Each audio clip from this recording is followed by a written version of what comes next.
नमस्कार, मैं आशीष चित्रांशी और आप देख रहे हैं the news launcher. Hot topic with Hemant Atri screen पर जोड़िए, लाइए फटाफट। स्वागत है हेमंत भाई।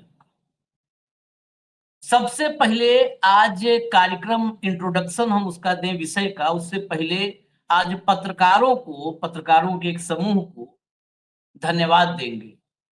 रेस्ट ऑफ रियल इस दौर में हो गया है जब पत्रकारों को धन्यवाद देने की स्थिति आ जाए, जहां पर पॉमेरियंस हावी हैं, सुबह से शाम एक व्यक्ति की ब्रांडिंग में लगे हुए हैं। ऐसा व्यक्ति जिसका ब्रांड एकदम धूल धूसरित हो चुका है, उस ब्रांड को उठाने में लगे हुए हैं। उस दौर में हमारे कुछ पत्रकार साथी, उनका समूह बहुत अच्छा काम, और वो समूह है द रिपोर्टर्स कलेक्टिव।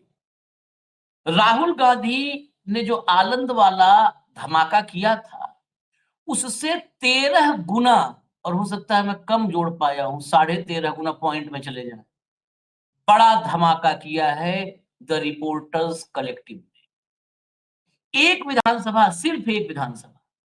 80,000 मुस्लिम मतदाता। बीजेपी का एक अदृश्यम है, मोदी का अदृश्यम। अभी आगे सब पता चलेगा, एक एक कड़ी खुलेगी। बस हमारे साथ आज रुकिए, थोड़ा वक्त आज देना पड़ेगा। वो अदृश्यम ऐसा है कि भाजपा में जिससे पूछने जाओ, वो बताता है हम तो इस नाम के किसी आदमी को जानते ही नहीं है जी। लेकिन उसने भाजपा के लेटर हेड पर चिट्ठी लिखी है, भाजपा के लेटर हेड पर, और जो चिट्ठी उसने लिखी है वही चिट्ठी विधायक के पीए ने भी लिखी है। और दोनों चिट्ठियों का अगर पूरा का पूरा सारांश देखें तो वो एक ही है, एक ही मकसद है, उस विधानसभा के करीब 80,000 मतदाताओं का नाम वोटर लिस्ट से कटवा देना। छोड़िए ना आए पाप, छोड़िए वो सॉफ्टवेयर, 6,000 मतदाता यहां पर तो सूची देकर के 80,000 मतदाता कटवा रहे हैं। मतलब कपार पे मुड़ी खड़ा होकर के, भाई बिहार में लोग समझते ना, कपार कपार पे खड़े होकर, यही खड़े होकर कटवाएंगे। नाम नहीं बताएंगे, फोटो नहीं दिखाएंगे, वोट तुम्हारा कटवाएंगे, और नाम जो बताएंगे वो आप ढूंढ नहीं पाएंगे। ऐसा व्यक्ति चिट्ठी लिखता है। अब ये अगर पूरा मामला आप देखेंगे तो मुझे लगता है कि वोट डिलीशन का ये सबसे बड़ा खुलासा होगा। इससे बड़ा खेल नहीं पकड़ा गया होगा, ये सबसे बड़ा खुलासा साबित होगा। लेकिन खुलासा कितना ही बड़ा हो, बंकर में बैठा ज्ञानेश, उसको क्या फर्क? ये बम, हम लोग कहते हैं राहुल ने बम फोड़ा, राहुल कहते हैं हम अब एटम बम के बजाय हाइड्रोजन बम। अरे एक आदमी बंकर में बैठा है और वही बंकर से ऑपरेट कर रहा है, उसे फर्क ही नहीं है। साहेब ने उसके लिए बंकर बना दिया है। खैर, मैं दिखाना शुरू करता हूं, आपको एक झलक 1.5 मिनट में दिखा देता हूं, फिर हेमंत जी के पास। ये है खबर, द रिपोर्टर्स कलेक्टिव ने बहुत डीपली काम किया इसमें। इन बीजेपीज name repeated attempts were made to delete nearly 80,000 Muslim voters in one Bihar constituency।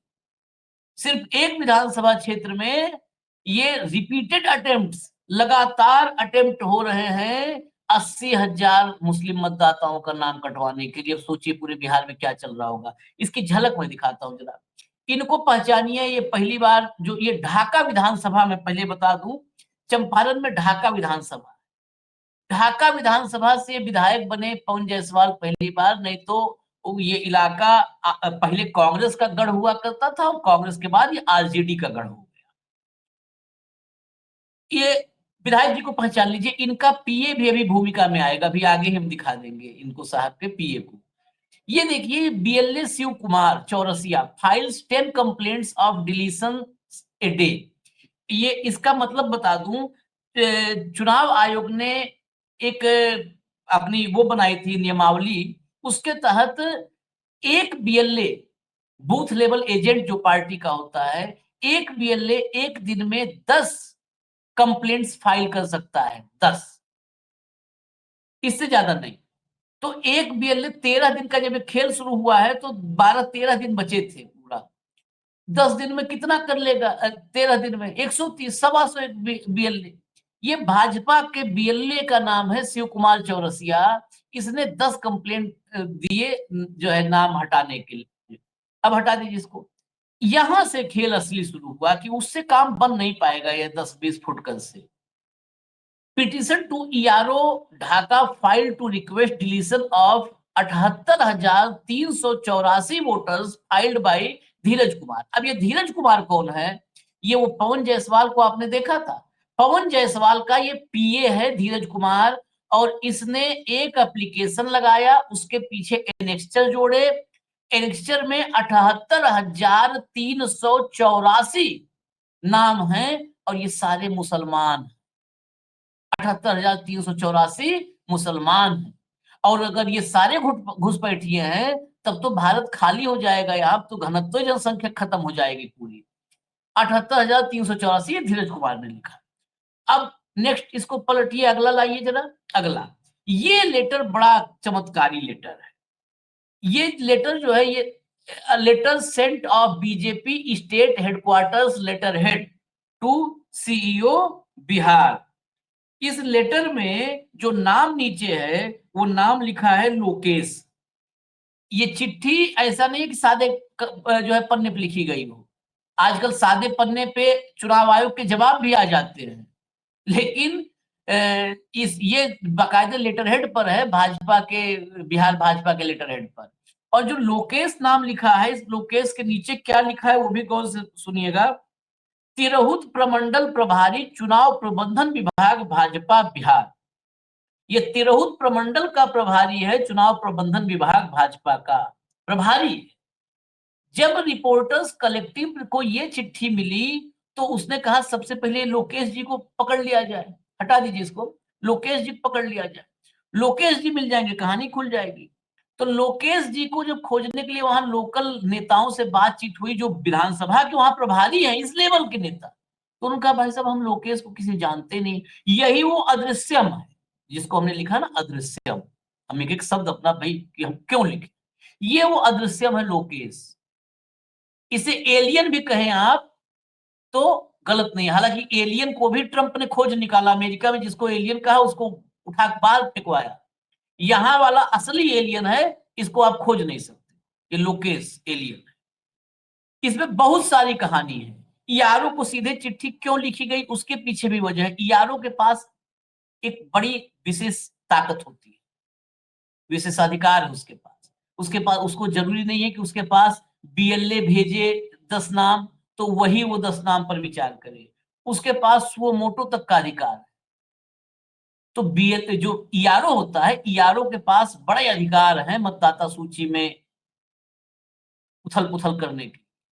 उसी अधिकार को ये एलियन को बताया गया हो, अदृश्यों को, और इसने चिट्ठी लिख मारी। पहले पीए से लिखवाया, फिर इसने। बहुत सारी कहानी अभी भीतर, ये तो सिर्फ लिफाफा मैंने खोला है, चिट्ठी अभी पूरी आएगी आपके सामने, पूरी चिट्ठी। हेमंत भाई अब पूरी चिट्ठी पढ़ने को वक्त है। आशीष भाई नमस्कार, आपको सारे दर्शक साथियों को भी। देखिए रविवार का दिन है, खबर बहुत ज्यादा बड़ी है। रिसेंट हिस्ट्री में पिछले 10-11 साल में किसी भी ऑर्गेनाइजेशन के द्वारा ये अब तक की गई कोई सबसे बड़ी खोजी रिपोर्ट मैं मानता हूं भारत के अंदर पिछले 11.5 साल के अंदर। और सैल्यूट है अपने यंग रिपोर्टर्स है, रिपोर्टर्स कलेक्टिव के आयुषी कार और विष्णु नारायण, जो हम 1995-96 में फील्ड में जाकर के धक्के खा करके कई कई दिन रह करके जो रिपोर्टिंग करते थे, आज वो देख करके वास्तव में मुझे लगा कि इस देश में पत्रकारिता जिंदा है। और ये स्टोरी ऐसे ही नहीं की मैंने, नितिन सेठी हैं जो यहाँ के जो सबसे साथी जो है जो सीनियर, उनसे मैंने सुबह बात की कि ब्रदर ऐसे ऐसे बात है और हम ये चाहेंगे ये स्टोरी आपकी मेहनत और ज्यादा लोगों तक पहुंचे। And he was very kind that नहीं बिल्कुल कीजिएगा, करना चाहिए।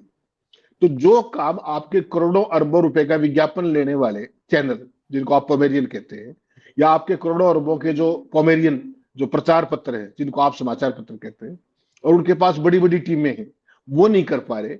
वो देखिए ये नॉन प्रॉफिट ऑर्गेनाइजेशन बिल्कुल यंग जर्नलिस्ट साथियों का है, चंद साथी, इनके पास क्या संसाधन, इनके पास कोई विज्ञापन नहीं, कुछ नहीं, केवल जनता के चंदे पर, रीडर के चंदे पर, रीडर के सहयोग पर ये लोग ये काम कर रहे हैं। वास्तव में अद्भुत काम है एंड आई सैल्यूट देम। ऐसी जर्नलिज्म आज की कांग्रेस पार्टी ने, देखिए राहुल गांधी ने महादेवपुरा में किया, 6 महीने लगे, उसके बाद अलंग वाला काम किया। ये तो सोचिए केवल 2 ही व्यक्ति कैसे इन्होंने फील्ड में जा जाकर हर एक चीज दस्तावेजों सहित आपने जो दिखाया। ये कहानी क्या है आशीष भाई? ये कहानी बड़ी साधारण है। जो अब तक आपने स्केल देखा था, जो मोदी जी बार बार स्केल का बड़ा शौक है ना उनका, तो स्केल, ये वो स्केल अब तक वोट कटवाने का स्केल, ये उसने सबको पीछे छोड़ दिया है। ये कहानी है ढाका विधानसभा क्षेत्र की। ये पूर्वी चंपारण जिले में आता है बिहार में, और ये एरिया नेपाल के साथ सटा हुआ है। तो भारतीय जनता पार्टी को यहाँ कष्ट किससे है? उसी समुदाय के वोटरों से, जो उनकी जीत में कहीं ना कहीं आड़े आता है, और जिनको वो कहीं ना कहीं निपटाना चाहते हैं अपने अंदाज में। तो यहां पर बिहार के अंदर एसआईआर और ये सारी बातें, आपको पता है सामान्य परिस्थितियों में वोट कटवाने का तरीका क्या है? फॉर्म 7 भरोगे आप। एक तरीका तो वो जो आपने अलंग में देखा जिस तरीके से, वो घटनाक्रम केवल 6,6100 वोटों का था। यहां तो सीधा सीधा 80,000 वोटों का है, 80,000 वोटों का। और बाकायदा प्रिंटेड सूचियां, आशीष चित्रांशी सन ऑफ फलाना, एड्रेस ये, एपिक नंबर ये, पूरा कंप्यूटराइज्ड विवरण। जो मैं आपको बार बार कहता हूं, उनके जो अपोजिशन पार्टियां, उनको तो कैसी लिस्टें मिलती है आपको पता है ना, जो स्कैन भी नहीं हो सकती। और भाजपा की जितनी भी चिट्ठियां हैं, जो आपने वोटर लिस्ट दिखाई, जरा दोबारा दिखा दीजिएगा दर्शकों को, समझ में आ जाएगा कि भाजपा के पास कैसी वोटर लिस्ट है। इसी से ये पता लगता है कि वो कितना आसान है कुछ पर्टिकुलर तरीके के नामों को छांटना, उनको पिन पॉइंट करना। और ये देखिए, आप सोच सकते हैं ये किसी पॉलिटिकल पार्टी के पास हो तो आई चैलेंज, उनको मैनुअली दिया जाता है। आपने अभी देखा तो मैनुअल वो दी जाती है जिसकी स्कैन भी ना करा पाओ, ताकि वह मशीन रीडेबल बन ही ना सके, और लगे रहिए आप एक एक वोट के ऊपर। ये देखिए भारतीय जनता पार्टी और चुनाव आयोग की मिलीभगत का, इससे बड़ा कोई सबूत हो सकता है क्या? ये इतने बड़े नामों का पूरा गट्ठर गया है भारतीय जनता पार्टी के लेटर हेड पर। वो लेटर हेड भी आपने दिखाया, चिट्ठी भी दिखाई। किसको गया है वो? स्टेट चीफ इलेक्शन अफसर को। कौन से कानून के तहत ये चिट्ठी लिखने का वो है? स्टेट इलेक्शन अफसर ने, जो चीफ इलेक्टोरल अफसर है, उसने अब तक मुकदमा दर्ज क्यों नहीं कराया? कहां से आई ये नाम? किस तरीके से ये उसको किया गया? Nothing doing. ये आशीष भाई क्या है, इस पूरे मामले में पहले आपने देखा किस तरीके से बीएलओज और बीएलए के जरिए खेला जाता था। अब पहले उनके जरिए कोशिश की गई, और उसके बाद जब वो पूरी बात नहीं बनी, उस स्केल तक नहीं जा पाया मामला, तो फिर सीधी की सीधी पूरी के पूरे पोथे ही बांध दिए गए चिट्ठी के साथ, जो आपने दिखाया। पूरे नाम है इसमें, जो 78,344 आपने बताया, पूरी नामों की सूची है। सोचिएगा, पहले बीएलओ के जरिए, बीएलए के जरिए, और वहां तो इंटरेस्टिंग ये हुआ कि कुछ बीएलओ के ही नाम काट, बीएलए के ही नाम काट दिए गए। जो व्यक्ति वहां पर पंच रहा है, सरपंच रहा है, उसके पूरे परिवार के नाम काट दिए गए। वो वही जो हम परसों उत्तराखंड में दिखा रहे थे, वही चीज सारी की सारी। तो ये आप समझिए इस पूरे मामले में इसमें चुनाव आयोग की भूमिका क्या है। जब जिस गड़बड़ को रिपोर्टर्स कलेक्टिव के 2 साथी पकड़ सकते हैं, तो चुनाव आयोग का फिल्ट्रेशन प्रोसेस कहां है? सवाल तो ये है ना। चुनाव आयोग की भूमिका क्या है? वो रोकथाम करने के लिए कर क्या रहा है? दोषियों को सजा दिलाने के लिए वो क्या कर रहा है? अभी आपको ध्यान होगा, जब अलग की बात आई तो क्या कहा चुनाव आयोग ने, कि हमने एफआईआर कराई थी मार्च 2000, याद होगा ना, वर्ष 2024 में हमने एफआईआर कराई थी। और जब वो कागज मांग रहे हैं, मार्च 2023 में, माफ कीजिएगा, और जब वो भाई कागज मांग रहे हैं तो कागज नहीं दिया आज तक। एफआईआर खुद ही करा रहे हो, चुनाव आयोग क्रेडिट ले रहा है कि हमने एफआईआर कराई थी, और उसके बाद जब वो मांग रहे हैं आईपी डिटेल्स और वो सारी की सारी वो नहीं दे रहे। यहां भी इस मामले में क्या है कि जब कोई भी सिस्टम, कोई भी चीज इलेक्शन कमीशन बनाता है, तो उसकी कोई रोकथाम ना, उसकी हैकिंग ना हो, तो फायरवॉल बढ़ाई जाती है, नहीं बढ़ाई जाती है। तो ये तो ओपन एंड शट केस है, बाकायदा किसी के हस्ताक्षर है, रूलिंग पार्टी की जो एलाइंस है उसके सिग्नेचर है, पूरी की पूरी सूची है। क्या आपने कोई एफआईआर दर्ज की? सवाल ये है। ये वैसा ही आशीष भाई कि आप हिंदुस्तान की सेना के चीफ हो, आपने कह दिया कि भाई बॉर्डर पे गड़बड़ ज्यादा है, बॉर्डर पे सारे पे फेंसिंग कर दो, पूरे उस पर बाढ़ लगा दी। मैं आपका आर्मी कमांडर था, और बॉर्डर पे बाढ़ लगा के मैं घर आके सो गया, बस ठीक है, सेना सुरक्षित होगी बस सीमा, क्योंकि मैं तो बाढ़ लगा दी, उसके बाद वहां कुछ होता रहे। ये है चुनाव आयोग की। चुनाव आयोग घर बैठा हुआ है, जिसके जो मर्जी कर रहा है। पहले जब एसआईआर से पहले ये सारा काम कैसे होता था, 2 वोट, 10 वोट, 5 वोट, जो आपने वहां पे देखा अलग में, यहां पर भी वो कोशिश किया गया। लेकिन जैसे ही मामला नजदीक आता गया, तो पूरी की पूरी एक लेटर के तहत सारी सूची दे दी गई कि सबके नाम काट दो, और सारे के सारे मुस्लिम हैं। इससे बड़ा कोई उदाहरण अपने ज्ञानेश गुप्ता को मिल सकता है क्या? प्रयास है ना ये। अभी ये सफल हुआ या नहीं, सवाल देखिए आशीष भाई, इसको टेक्निकली सोचना पड़ेगा। इन्होंने अपनी तरफ से कर दिया। अब इसमें असली खेल क्या है कि 1 अक्टूबर को फाइनल लिस्ट आनी है, वोटर्स की फाइनल लिस्ट आनी। क्या ये नाम उसमें मिलते हैं या नहीं? अगर मिलते हैं तो बहुत अच्छी बात। अगर ये नाम इनमें से कुछ भी कट गए तो आपको पता है चुनाव का कार्यक्रम घोषित होने वाला है एनी डे। कमिंग वीक में ज्ञानेश गुप्ता जा रहे हैं वहां, और उसके बाद चुनाव का कार्यक्रम कभी भी घोषित हो जाएगा। 1 तारीख को वोटर लिस्ट फाइनल आ जाएगी 1 अक्टूबर को, और 7 तारीख तक आप अपील कर सकते हैं। 7 तारीख हम कितनी अपील सुन लेंगे, अधिकारी कितनी अपील सुन लेंगे? तो ये लोग, अगर इनमें से कुछ के भी नाम कट गए तो ये तो चुनाव से बाहर हो गए ना, ये देखना पड़ेगा। और अगर एक बार चुनाव का कार्यक्रम घोषित हो गया तो आपको पता है फिर आर्टिकल 329 के तहत ना सुप्रीम कोर्ट कुछ कर सकता और ना कोई कुछ कर सकता। नहीं, एक मैं बार उससे चुनाव अलग करो। लाइन पे जा रहा हूँ। मैं उससे अलग लाइन पे, मेरा सवाल ये अलग है कि कुछ नाम कट गए, कुछ नहीं कट गए। ये ढाका में हो सकता है एक भी ना कटे, क्योंकि ढाका में रिपोर्टर्स कलेक्टिव ने पकड़ लिया इनको रंगे हाथों, पकड़ लिया ना। लेकिन ऐसे कितने ढाका होंगे? मैं ये एग्जैक्टली, कह रहा हूं, दैट इज जहां द नहीं पॉइंट, पकड़ा दैट इज गया द है वहां पे तो आराम से कहेगा कि ढाका वाला छोड़ो यार, वहां पकड़े गए हैं, यहाँ पे निपटा लो। बिहार में 243 विधानसभा सीट है, एक आपने ढाका में पकड़ लिया, अब ढाका में नहीं होगा जहां पकड़े गए, और बाकी 242, बाकी 242 में ये बेचारे रिपोर्टर्स कलेक्टिव के हमारे साथी जाकर के हर विधानसभा में नहीं कर सकते ना, उन्होंने तो एक दिखा दिया कि ये हो रहा है। दूसरी बात, दूसरा सवाल हो, जब मोबाइल ऐप से आनंद में खेल हुआ था, तो मोबाइल ऐप से जो ऑपरेटर थे उस खेल के, मतलब फ्रॉड के ऑपरेटर, वो फ्रॉड के ऑपरेटर्स तक आज जो है, आज तक जो है सीआईडी नहीं पहुंच पाई, अब तो एसआईटी आ गई, क्योंकि डेस्टिनेशन पोर्ट और आईपी नहीं दिया। ये नहीं दिया चुनाव आयोग ने। यहां पर ये ऐप के जरिए नहीं, ये फॉर्म 7 ऐप के जरिए भेज भरा जाता है, और मतलब फिजिकली भी दिया जाता है। यहाँ पर ऐप के जरिए नहीं, यहाँ पर तो बीएलए दिया और बाद में बल्क में चिट्ठी चली गई, क्योंकि ईआरओ के पास पावर है उसको करने का, संज्ञान लेने का। यहां पर भी अदृश्य व्यक्ति है। ये सामने क्यों नहीं आते लोकतंत्र के पहरुए? ये राष्ट्रवादी जो घुसपैठी पहचान रहे हैं, ये सामने क्यों नहीं आते? कल को फिर ये फंसेंगे। वजह क्यों? ये जितने उचक्के हैं, जब ये मतलब जब पकड़े गए, मान लिया पकड़े गए, इसीलिए ऐसे अदृश्यों को रखा जाता है। तो भाजपा कहते कि अरे यार लेटर हेड का मिसयूज किसी ने कर लिया, हमें क्या पता, हमें क्या पता, हम कहा जानी साहब, ये वो वाले सब है। तो एफआईआर कराओ ना, वही इंपर्सोनेशन की तो, एफआईआर दर्ज कराइए आप। हाँ? क्या बात कर रहे हैं, इंपर्सोनेशन की या एफआईआर दर्ज कराइए, चोरी की लोकेश, एफआईआर दर्ज कराइए। हाँ हाँ लोकेश आए ना सामने, या लोकेश सामने आए, जी नहीं तो पुलिस पकड़े उसको। जी। भाई आशीष भाई किस आधार? इस आशीष भाई इसका थोड़ा सा ना पैटर्न देखिएगा एक बार, थोड़ा सा बारीक में शुरुआत में। रूटीन में आपने मेरी वोट कटवा दी, रूटीन हम्म, प्रोसेस में आपने फॉर्म 7 भरा, ऐप से भरा, मैनुअली भरा, जो मर्जी करा, आपने फॉर्म भरा, दे दिया, ठीक हो गया। उसमें डिलीट करने के लिए आपको सबूत साथ देना पड़ेगा, रीजन देना पड़ेगा कि ये हेमंत हाँ खत्री है, ये इसका हाँ एपिक हाँ कार्ड है, और ये हाँ इसका पता है, और ये यहां नहीं हाँ रहता है, इसका वोट कहां हाँ। है, सबूत देना। अच्छा, आपका भी आएगा उसमें कि नहीं आशीष नहीं, चित्रांशी सन ऑफ फलाना। एक एक चीज और ऐड करिए, सबूत देना पड़ेगा, उस सबूत को फिर वेरीफाई करवाएगा ERO. Exactly that's what it is, उसी पे आ रहा हाँ हूं। जब हाँ आप रूटीन में मेरा वोट कटाने चले तो आपको मेरा एपिक नंबर चाहिए, बाकी सारा खेल आप कर लेंगे डिटेल्स के हाँ साथ, अपनी वेरिफिकेशन के साथ, that is one point.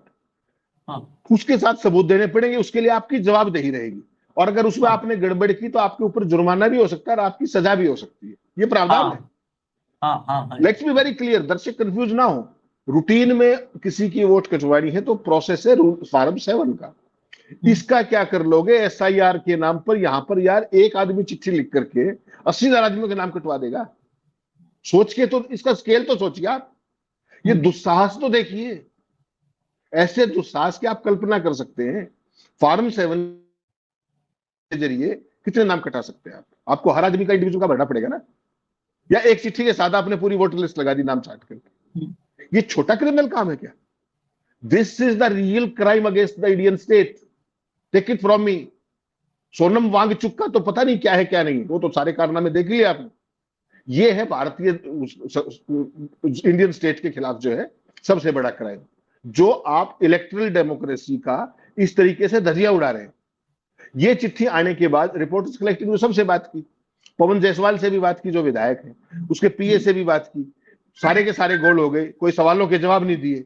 Election commission से भी संपर्क किया, वहां से भी जवाब नहीं आया। मेरी सिंपल सी एक सवाल आपसे है कि जो भारतीय जनता पार्टी का इतना बड़ा चाल चरित्र चेहरा है, उसके लेटर हेड का कोई व्यक्ति मिसयूज कर रहा है, क्या उन्होंने कोई कंप्लेंट दी है? क्या वो सत्ता में भागीदार है, 1 मिनट में करा सकते? क्या हाँ सीईओ को दी है? क्या डीईओ को दी है? क्या ईआरओ को दी है? पुलिस को दी है? जवाब है ना। क्या रिपोर्टर्स कलेक्टिव के जो साथियों ने जो जानकारी मांगी, या उन्होंने हाँ या ना की? ना। क्या चुनाव आयोग से जब जानकारी मांगी उन्होंने रिस्पॉन्ड किया? ना। इसका मतलब क्या समझते हैं आप? सारे एक है, इसके अलावा कुछ और देखेंगे? और इसका असली खामियाजा कब पता लगेगा आपको? 1 अक्टूबर को जब फाइनल वोटर लिस्ट आएगी, उसमें अगर ये नाम कट गए तो मान के चलिएगा कि फिर इनका विचारों का कुछ नहीं हो पाएगा, क्योंकि समय इतना थोड़ा बचा है। चुनाव की घोषणा है 7 दिन का समय होगा, 7 अक्टूबर तक। 7 अक्टूबर तक कितने अपील कर लेंगे, कितने पेश हो जाएंगे, कितने क्या है, एक। और अगर नाम बच गए तो फिर ये देखना पड़ेगा कि बाकी स्टेट के अंदर क्या गदर मचाया गया है। अपने एक बहुत सीनियर साथी है, रिटायर्ड, अभी उनसे मेरी बात हुई थी, कहता है हेमंत जी आप और ये सारे साथी लगे हुए हो 65 लाख वोट कटने के लेकर के। आप जब चुनाव परिणाम आएगा तब मुझसे बात कीजिएगा, 1.25 करोड़ वोट जोड़े जा चुके हैं, ये उन साथी ने कहा। और जिस रिजल्ट आएगा उसमें बताऊंगा। तो इस चुनाव का कोई मतलब बचता है क्या? उन्होंने बाकायदा लिखा है, इसको लिखा है उन्होंने, इसको पब्लिक प्लेटफॉर्म पे लिखा कि जो खेल का स्केल में और आप सोच पा रहे हैं उससे कहीं बड़ा स्केल है ये। महाराष्ट्र के अंदर 5 महीने के अंदर कितना बड़ा खेल पलट गया था सारे का सारा। उत्तर प्रदेश का आपने लोकसभा और उसके बाद तत्काल विधानसभा उपचुनाव का खेल कैसे पलटता देखा। कल इस स्टोरी की चर्चा में और आप कर रहे थे। इसका क्या करेंगे? अगर आप एक कंस्टिट्यूंसी में 80,000 वोट कटवाने का दुस्साहस भी कर सकते हैं, प्रयास भी कर सकते हैं, तो इसका स्केल समझिए क्या है। और इसका बिहार के चुनाव परिणामों की जो फेयरनेस है, जो वोटर लिस्ट की फेयरनेस है, उसकी शुद्धता है, जो आप एसआईआर के नाम पे करना चाहते हैं, ये तो सरेआम गदर है। और इस गदर को रोकने की जिम्मेदारी किसकी? और अब हालत यह है कि बिहार की पूरी नहीं हुई, अब पूरे देश की तैयारी कर रहे हैं। सुप्रीम कोर्ट में हियरिंग चल रही है, उसके बावजूद भी जस्टिस सूर्यकांत क्या कह रहे थे कि अगर एक स्टेज से आगे नाम कटे तो हम हस्तक्षेप करेंगे। और ये जो 80,000 कटवाने का प्रयास, इसका क्या करेंगे वो? तो पूरा सिस्टम तबाह कर दिया है, ध्वस्त कर दिया। और लेटर हेड पे आने के बाद तो कुछ बचता ही नहीं भाई। भाजपा विधायक का पीए क्या बचता है? कराइए पर्चा दर्ज। भाजपा विधायक का दर्ज पीए बिना पूछे कर देगा क्या विधायक से? ये लिस्टें कहां से आई इलेक्ट्रॉनिक उनके पास? मैं और आप लिस्ट मांगे, राहुल गांधी कब से लिस्ट मांग रहे हैं महाराष्ट्र की? ऐसी तो लिस्ट मांग रहे हैं वो, दे दी उनको। उनको तो जो कागज दिए वो नॉन स्कैनेबल है। ये देखिए आप, ये वो वाली लिस्ट है जिसमें से अपने अनुराग ठाकुर ने पूरे 6 कंस्टिट्यूंसीज का विश्लेषण करके बताया था, ध्यान होगा आपको। 6 पार्लियामेंट में गड़बड़ कहां कहां हुई, ये वही वाली लिस्ट है। इरीडेबल है ये लिस्ट, दोबारा देखिएगा एक बार। और अगर आप और मैं मांगेंगे तो नॉन स्कैनेबल है। ये चुनाव आयोग है, लेवल प्लेइंग फील्ड की आप बात कर रहे हो। इस चुनाव का कोई मतलब भी बचता है? इस चुनाव का कोई मतलब है? फ्री एंड फेयर इलेक्शन है ये? अगर ये इलेक्शन है तो माफ कीजिएगा, फिर इलेक्शन की जरूरत नहीं। मैं कहता हूं क्या एसआईआर पे चली रही सुनवाई ना, इस पे हालांकि जो अधिवक्ता हैं जो जिरह कर रहे हैं एसआईआर के खिलाफ, एसआईआर की प्रक्रिया के खिलाफ, वो हो सकता है रखे इस बात को। लेकिन बतौर पत्रकार हम सूर्यकांत जी से एक निवेदन कर सकते हैं कि सूर्यकांत जी, क्या लोकेश को आप एक बार कहोगे कि भैया लोकेश को हाजिर कर दिया जाए? लोकेश को एक बार देख लें, सब लोग, देश के लोग देख लें कि लोकेश जी हैं ये 80,000। अच्छा, लोकेश से ये भी एक सवाल बनता है कि एक बीएलओ 10 कंप्लेन कर सकता है, 10 नाम निकाल सकता है। लोकेश ने 79,000 के करीब नाम कैसे चिन्हित कर लिए, कैसे चिन्हित कर लिए? ये उसी उसी का एक रूप है आनंद वाले का। ये बाकायदे एआई से कोई डाला गया होगा, पूरी वोटर लिस्ट डाली गई होगी ढाका यस, की, और उसमें उसने फिल्टर करके एग्जैक्टली, मुसलमान नाम फेंक दिए होंगे बाहर। Yes sir, that is it. उसमें मुसलमान नाम यही है। फेंक दिया होगा। नहीं, आप 79,000 नाम टाइप करने में धीरज के हाथ की रेखाएं घिस जाएंगी। हम लोग पत्रकार, हम लोग टाइपिंग करते हैं, हम लोग को पता है ना, घिस जाएंगी हाथ की रेखाएं। 79,000 नाम भाई, आप बताइए, एक्सेल में अटैच कर दिया 79,000 नाम। अगर प्रिंट आउट आप निकालोगे A4 के कागज पे, तो एक पन्ने में कितना नाम निकलेगा? 50 नाम मुश्किल हो जाएगा। आप सोचो 80,000 नाम कितना बड़ा गट्ठर तैयार करके भेजा है इसने, और ये व्यक्ति का आता है पता नहीं है। तो ये काम, और दूसरी बात, ये रिपोर्टर्स कलेक्टिव, एक बात मैं और कहूं, रिपोर्टर्स कलेक्टिव या और जो है समूह कुछ ना कुछ काम, एक्सप्रेस ने भी कुछ काम किया है, छोटे बड़े पैमाने जितना जो कर पाया, जो 2-4 जागरूक लोग हैं, उन्होंने जो काम किया है उसी का नतीजा है कि नीतीश कुमार को शुरू में बताया गया होगा। ये मैं अपने तरफ से, अब मेरा आरोप है, मान लीजिए इसको हेमंत भाई, नीतीश कुमार ने आज से करीब 1.5-2 महीने पहले कहा था कि 225 सीट हम लोग जीतेंगे, 243 में, 243 में 225, 225 एकदम एग्जैक्ट संख्या, ये नहीं कहा था कि 200 के करीब जीत लेंगे, 225 की संख्या बताई थी। उनको बताया क्या होगा, तुम चुपचाप बैठो घर में, जितना खाना पानी खाओ, 225 जीतेंगे, तो 225 बता दिया। नीतीश कुमार इतना शायद दिमाग लगाने की स्थिति में नहीं हो। कल अमित शाह ने उसको जो है एक बार फिर से करेक्शन उसमें किया, 160, कल उन्होंने कहा 160 जीतेंगे।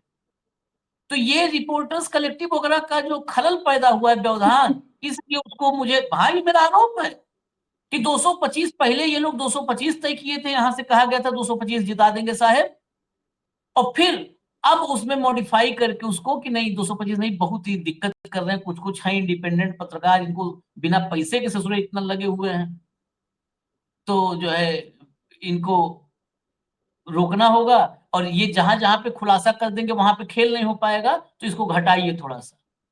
तो 160 पे टिका है मामला, अब 160 जीतेंगे। और मैं अभी भी कह रहा हूं कि अगर इस देश की पत्रकारिता एक्टिव हो जाए तो 60 जीतेंगे, और 60 पूरी मशक्कत से जीतेंगे, मतलब पूरा हाथ पांव एड़ी चोटी, मतलब घुटने का पसीना, ये घुटने पसीना ऊपर चढ़ते हुए से ऊपर चढ़ते हुए यहां आ जाएगा, तब 60 जीत पाएंगे। और नेचुरल फ्लो में गया, ऊपर से नीचे पसीना गया, तब तो छोड़ ही दो, तब तो 6 नहीं जीतेंगे। लोग कहेंगे बहुत अतिशयोक्तिपूर्ण बात कर रहे हो, हम बता रहे हैं सही में। अभी एक लोक पोल मैंने दिखाया, कल ही उस पर कार्यक्रम किया था, लोक पोल का सर्वे आया, लोक पोल के हम लोग सर्वे पे कतई नहीं करते हैं, हेमंत जी को भी पता है, नहीं करते हम लोग कार्यक्रम, क्योंकि सब मैनिपुलेशन फर्जीवाड़ा। लेकिन अब जैसे रिपोर्टर्स कलेक्टिव जैसा समूह है, ये हमारे पत्रकार जब साथी कुछ करते हैं तो हमें दिखाना पड़ता है, वो हमारी नैतिक जिम्मेदारी है, क्योंकि इन्होंने बहुत ग्राउंड पे मेहनत की है। ऐसे ही लोक पोल का सर्वे है, कर्नाटका में उसने सर्वे किया था और 134 सीट कांग्रेस को दी थी और 135 आई थी, क्योंकि वो एक एक सीट वाइज, अभी लोक पोल ने जो सर्वे किया, सीट वाइज एनालिसिस किया है हेमंत भाई, एक एक सीट, इस सीट पर ये जाति बता रही है कि इसकी शिफ्टिंग हो रही है, ये इस वजह से हो रहा है, उस वजह से हो रहा है। उसने 126 सीट तक दिया है महागठबंधन को, मतलब बहुमत दे दिया है लोकपोल ने। नहीं यशीष भाई, इस सब आप वो लोक पोल करता रहे, इस पोल का क्या करोगे जो आप ये चिट्ठी लिए बैठे हो, जो ये तो हम दिखा कह रहे, रहे इसका हैं, क्या कर लो, इसका क्या कर लोगे आप? जो आपने नीतीश कुमार का जिक्र किया 225 आएंगी, वो बेचारे बार बार तो उनको अपडेट कोई दे नहीं सकता, उनकी स्थिति ऐसी है। तो शुरू में जैसे मिले होंगे तो कह दिया होगा कि महाराष्ट्र वाला कर देंगे, कोई बात नहीं। महाराष्ट्र का देखा ही आपने, बीजेपी का 93% स्ट्राइक रेट है महाराष्ट्र के अंदर, ध्यान नहीं है आपको? तो यहां करने में क्या परेशानी थी? ये एसआईआर का जो मॉडल था, ये उस 93% को जो पीछे छोड़ने के लिए किया गया था। लेकिन ये तो जो रिपोर्टर्स कलेक्टिव जैसे लोग हैं, अगर केवल इस ढाका कंस्टिट्यूएंसी को मॉडल बना करके इस एसआईआर की जांच करा दी जाए, you take it from me, चुनाव आयोग के ज्ञानेश गुप्ता को छुपने की जगह नहीं मिलेगी इस देश के अंदर। और वो भला आदमी अब बिहार को छोड़ करके पूरे देश का सत्यानाश ऐसे करने पर चल रहा है। ये हिम्मत, ये दुस्साहस कहां से आ रहा है? ये लोकतंत्र के लिए अलार्म है, खतरे की घंटी नहीं, लोकतंत्र के लिए अलार्म बज रहा है। और ये रिपोर्टर्स कलेक्टिव ने जो काम किया है, हो सकता है इसकी एक आध कड़ी और आ जाए अभी, क्योंकि वो सारे काम कर रहे हैं। आपने ये चीज जो कही ना कि वोटर लिस्ट जो आपने दिखाई, आप देखिए वो कंप्यूटराइज्ड लिस्ट है, वो कैसे एआई के जरिए 2 मिनट के अंदर फिल्टर करके केवल एक समुदाय विशेष को टारगेट कर दिया गया है। 5 मिनट का काम है। अगर ऐसी ही लिस्ट राहुल गांधी को मिल जाए तो पूरे देश के अंदर हाइड्रोजन बम को छोड़ करके न्यूट्रॉन बम पड़ेगा। You take it from me. जो वोटर लिस्टों का जो खेल है ना, हर एक कंस्टिट्यूंसी वाइज, ये छोड़ दे, भूल जाइएगा आप वाराणसी वगैरह। किसको जिताना है उसका अलग मॉडल है, किसको हराना है उसका अलग मॉडल है। राहुल गांधी को हराया था ना चुनाव, याद होगा ना आपको, स्मृति जीती थी और सीधी एचआरडी मिनिस्टर। अगर उस इलेक्शन की जांच हो जाए तो ये आज का मॉडल नहीं है आशीष भाई, ये डेटा हाँ हाँ मैनिपुलेशन में आपको कितने दिनों से कह रहा हूं, ये डेटा मैनिपुलेशन बहुत- नहीं है। और एक ये आम मॉडल बीजेपी का, आम ये बीजेपी के मॉडल पुराना विधायक, रखा है, इस पे मॉडिफिकेशन हर दिन हो रहा है, मॉडिफाई हाँ, किया जा हाँ, रहा है इसको। बदल जाते हैं समय के साथ, जहां की जो जरूरत है, घटाना बढ़ाना मैनिपुलेट करना ये सब बाद में होता है। एक बिहार के एमएलए, बीजेपी एमएलए का पीए, उसके पास इलेक्ट्रॉनिक रीडेबल फॉर्मेट के अंदर वोटर लिस्ट है। सुनिएगा बात गंभीरता से, विधायक के पीए के पास है, देश के लीडर ऑपोजिशन के पास नहीं है, मांगने के बाद नहीं है, चुनाव आयोग से मिलने के बाद नहीं है, चुनाव आयोग को 20 रिमाइंडर लिखने के बाद नहीं है। और इस देश में डेमोक्रेसी है और लेवल प्लेइंग फील्ड है। मुबारक हो गणेश गुप्ता को, मुबारक राजीव अग्रवाल को, मुबारक मोदी जी को, और देश के लोगों को क्या कहे वो आप देख ही रहे हैं। चलिए, आखिर में आपने नाम ले लिया, मैं उसी नाम की चर्चा करके खत्म करने वाला था, राजीव अग्रवाल, राजीव कुमार। आपने एक बात कही तो मुझे हंसी आ गई, रोक नहीं पाया, कि कहाँ छुपेंगे, अगर सारा खुल जाए तो कहाँ छुपेंगे, मुंह नहीं छुपाने की जगह मिलेगी। नहीं, ऐसा नहीं है, यहाँ नहीं तो कहीं मिलेगी। आखिर कहीं मुंह छुपा के बैठा है ना राजीव कुमार, कहीं बैठा है ना मुंह छिपा के, किसी ने देखा? ये दौर नया दौर है। यहाँ पर पद छोड़ने के बाद, मोदी के दौर में पद छोड़ने के बाद, जो लोग मोदी के लिए पूरी निष्ठा से काम करते हैं वो फिर मुंह नहीं दिखाते। इस बात पर एनालिसिस करें, दर्शक सोचेंगे, जिसने भी साहेब के प्रति अपनी वफादारी और निष्ठा निभाई, फिर वो मुंह नहीं दिखाया है कभी समाज को। आप जगदीप धनखड़ एक एग्जाम्पल देख सकते हैं। और राजीव कुमार, आप बताइए ना, वो उसी चुनाव आयोग में रहे हुए अशोक लवासा दिन भर घूम रहे हैं, दिन भर घूम रहे हैं, जहां मन करे वहीं बैठा के बतिया लो, ओपी रावत जहां मन करे वहीं खोज लो, कुरैशी जहां मन करे वहां खोज लो, सब नजर आ रहे हैं ना। और राजीव कुमार से उम्र भी ज्यादा होगी, बुजुर्ग भी होंगे, उम्र ज्यादा होगी। ऑब्वियसली, और ये और सीनियर है जब भाई, बहुत वो तो सीनियर। पहले, हाँ वो पहले निकले हैं, सीनियर लोग हैं, तो उम्र भी ज्यादा है, लेकिन वो घूम रहे हैं सब। उनके घुटने भी ठीक है, दिमाग भी ठीक है उनका, घूम रहे हैं जहां मन हो रहा है, बोल भी रहे हैं। राजीव कुमार वो रिटायरमेंट, और आज किसी ने देखा हो तो बता दे। एक बार खबर देश में चली कि राजीव कुमार देश छोड़ के भाग गया विदेश, तो सूत्रों ने बताया कि नहीं देश में। अब समझ लीजिए आप, यही इस देश में, ये देश अभी देखिएगा कितने कितने भाग गए हैं और कितने भागेंगे, पता नहीं है कुछ। और ये इस पर कभी सोचिएगा हेमंत भाई, इसमें तथ्य नहीं है, लेकिन अपने आप में 20 मिनट के लेक्चर लायक विषय है। जितने लोग संविधान के रक्षक रहे हैं कि इस देश में लोकतंत्र को बिल्कुल ट्रांसपेरेंट कर देंगे, वही काम राजीव कुमार भी कर रहा था ना, वो लापता हो जाते हैं क्यों? वो क्यों पब्लिक डोमेन में नहीं आते? उनको तो आना चाहिए पब्लिक डोमेन में। उनको तो इस देश में जाकर के IIM, IIT और बड़े जगहों पर लेक्चर देना चाहिए कि देश की डेमोक्रेसी को कैसे ट्रांसपेरेंट करें, इस देश के एस्पायरिंग यूथ को, इस देश के टैलेंटेड यूथ को ज्ञान देना चाहिए, लेक्चर देना चाहिए। ये लापता कैसे हो जाते हैं? ये ये देश के लिए सोचने की बात है। जो लोग कहते हैं ना, जो भक्त आकर के क्या राजीव कुमार देश के लिए कर रहे हैं, राजीव कुमार ने देश में चुनाव में कांग्रेस की बेईमानी रोक दी। अरे कांग्रेस की बेईमानी रोक करके तो छाती चौड़ी करके उसे घूमना चाहिए था चौराहे चौराहे पे, गायब क्यों हो गया है? ये बताइए, गायब क्यों हो गया है जेट सिक्योरिटी वाला? चलिए, इजाजत दीजिए, सब बहुत सारे सवाल आते हैं। धन्यवाद हेमंत भाई, बहुत बहुत धन्यवाद, नमस्कार।